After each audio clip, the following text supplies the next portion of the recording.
All right, seven things. Seven things I quit to finally lose 60 pounds over 2 decades ago now. Keep it off. Going on 20 plus years running. So, what's up? I'm Mitch, fat loss coach here in Winnipeg with CalFit Coaching. My last name, fitness, makes sense, right? Former 260 pound, obese kid in my early 20s who figured out how to get lean without giving up pizza or my sanity. And it was a lot of trial and error. So these are seven things I quit to finally lose that belly fat for good and keep it off. All right. Number one was quitting the all or nothing diets. 80-20 beats 100-0. That only lasts for a week or two, right? I did the ketos. I did the extreme measures. I've tried it all, frankly. It all worked. It all worked temporarily. What worked permanently was something I call the 80-20 rule. Flexible dieting, 80% of the time, whole nutritious foods. You probably know what those look like. And then 20%, a little bit off plan, a little bit more processed, a little bit more fun, and trying to structure it in a way that the weekends can have a bit more of that without like blowing your whole plan in the process. Okay. So hit the link below for the calorie calculator if you want to set up your nutrition targets. And it gives you a sample of how that 80-20 rule would look. Number two, the boot camps I hated. I did the Orange Theories. There was another name for it too, but like circuit classes was never my vibe. And I thought I had to do it, right? I thought I had to really go hard, and it didn't result in results for me.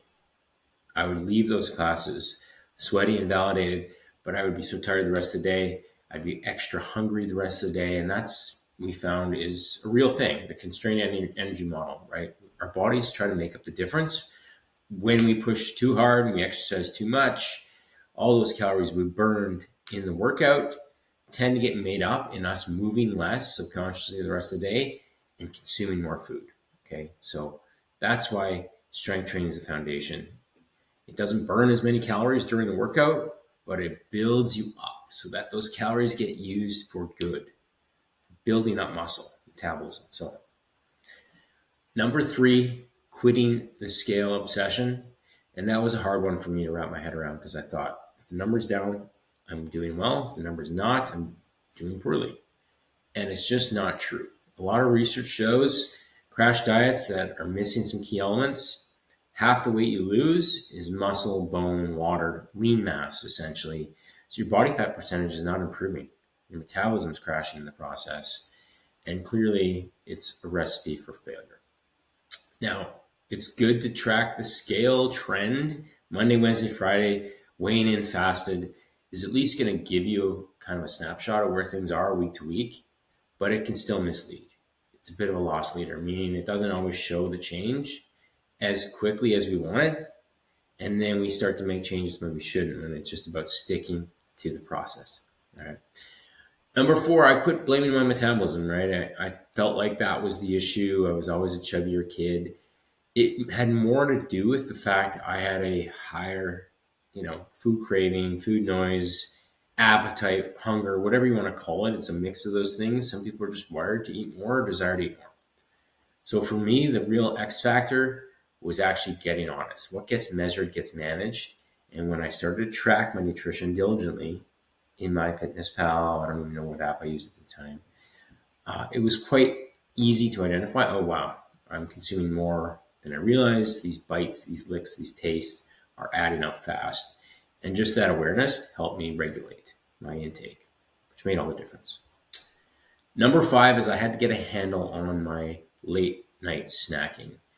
And this was a challenging thing to overcome. It was so hardwired in me. It's just when you finally settle down after a long day, you want to kind of take the edge off the stress of the day, and sugar, snacks tends to be a nice substitute, right? So for me, it was better to swap than suppress the craving. So that meant instead of a whole bag of chips, it was Smart Pop popcorn. Instead of a whole tub of ice cream, it was like a single wrapped fudge bar. And so it limited the damage by default. But if it was just about letting go of the stress of the day, I found a quick 5-minute walk around the neighborhood or a 5-minute hot shower was enough to bring down that stress hormone so that I wasn't as desiring for that, whatever the sugar was supposedly providing to me, right? And it was also about kind of revisiting my old self, thanking him for the trials and tribulations, getting me to this point, and then choose a decision that better aligns with my current self, my new identity. The fitter version of myself is not going to binge nonstop all night. And just that quick pause was enough. Okay. So hopefully some of those strategies help. Let me know if you have any questions on that. And then number 6, I quit the long distance cardio. That was my first tool that I thought was going to lead me down the path of fat loss. But I was even doing like half marathons and running, 20, 30 kilometers a week. I still had man boobs. I was still skinny fat. And I found, okay, why am I running? Is it purely to get in shape? If that's the case, and it's not really serving that role, then best I cut this out because I don't enjoy it. Okay. And I want to make this process as enjoyable as possible. So my type of cardio is walking briskly. I do hockey and like interval training, but I enjoy that, right? It's not like it's a chore. So that's how I'm getting that higher intensity exercise in extreme moderation. And essentially, it just allowed me to build up that strength training piece and make more of a focus on that because my recovery wasn't so compromised that I couldn't physically do those training sessions. And then lastly was I quit trying to do it alone. Like I gained and lost the same 20 pounds multiple times when I was first starting out. The commitment, the skin in the game, having an expert in my corner when I hired Ken Hill as a coach. He's just an online coach. He was based in Colorado. Basically, it was just an email a week. And he gave me the plan and helped me course correct when I wasn't doing the right things. And just having that accountability to someone kept me on the straight and narrow focused so that I didn't deviate onto some shiny object when things were set, just starting to work. And I found that was a massive game changer for me. All right, so those are the 7. Let me know which one resonated most. I'll give you one final takeaway is our Big 5 framework in CalFit is all about simple things that move the needle the most. The foundations, right?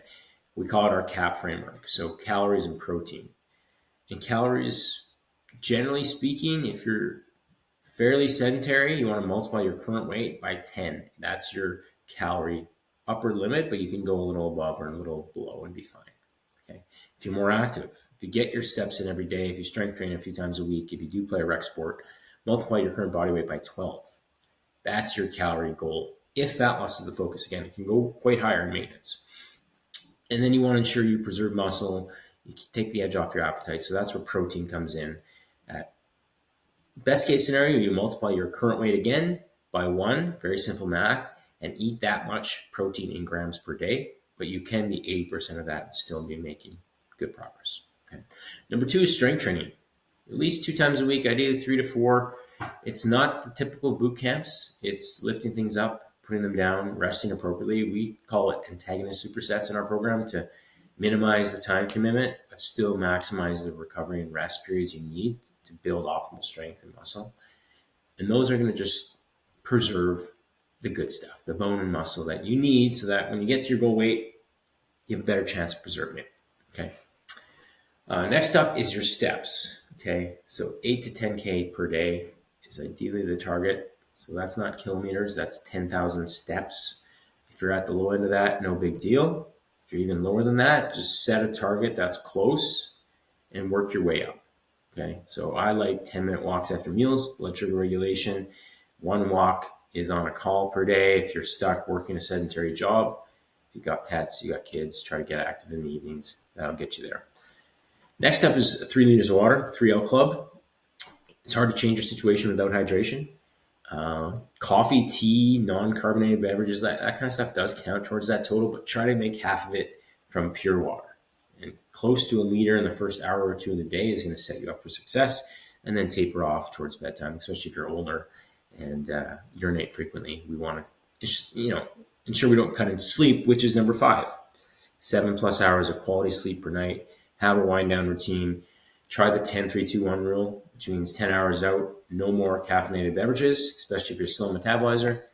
3 hours out, no more heavy foods. 2 hours out, no more work emails, no more stress and brain function, brain drain. And then 1 hour out, try to cut the screens or use blue light blocking glasses. Have a wind down routine, whether that's a hot shower, walk, or whatever. All right. So that's it. If you're a parent over 40, trying to lose fat without losing your mind, subscribe below. hit the link in the description for that free calorie calculator that gets you set up with your nutrition targets. And any questions, you know where to find me.